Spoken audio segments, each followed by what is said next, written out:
in Egypt tonight. By some estimates, as many as 6,000, many of them, of course, trying to get out of the country. The federal government is chartering planes to help them do that. Maya Johnson is standing by Dorval Airport for us tonight. Maya, there were 2 Air Canada flights out of Cairo today. Yes, Todd. The Foreign Affairs Department says that a flight departed from Cairo for Frankfurt earlier this afternoon, and a second flight will be departing shortly. So that means today the government was able to get about 500 Canadians out of Egypt. Lineups are long and tensions are running high at Cairo International Airport.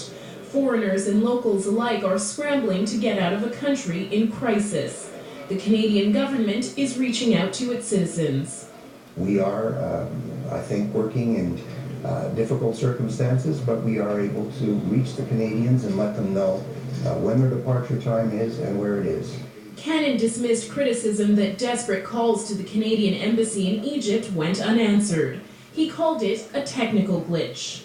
The embassy is not short-staffed. The embassy, for obvious reasons, is also not responsible for the telecommunications network in Egypt. I think that everybody understands that. The government is flying Canadians to safe havens in Europe, London, Paris, and Frankfurt, but at a cost. Passengers will be required to sign an undertaking with the Government of Canada, agreeing to repay the costs related to evacuation. Montrealer Daryl Helyar arranged a flight out on his own. He arrived in Egypt on Friday. It was supposed to be an 11-day vacation. So then once we got to the hotel, we really were just bunkered in. You didn't leave the property at all. Little did he know he'd be out of the country within 48 hours. It was far from the vacation he'd imagined. You heard a lot of gunshots throughout the evening, and periodically you'd even hear some explosions. Needless to say, we didn't get a lot of sleep. Helyar traveled the chaotic streets of Cairo by taxi and was shocked by what he saw. Seeing so many people with clubs and knives and guns and whatever else, you're not used to seeing those kind of things. And then often when you used to come into, you would be driving along, and the minute you saw a large crowd or you saw the traffic was backed up, you started to think, oh, wow, what's going to happen here?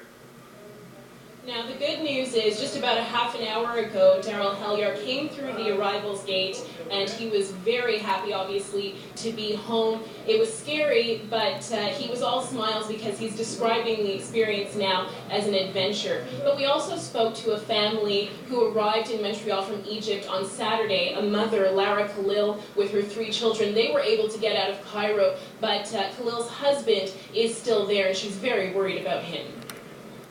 I don't think he'll be able to have any flights right now. We're trying to see something from here so we can get him.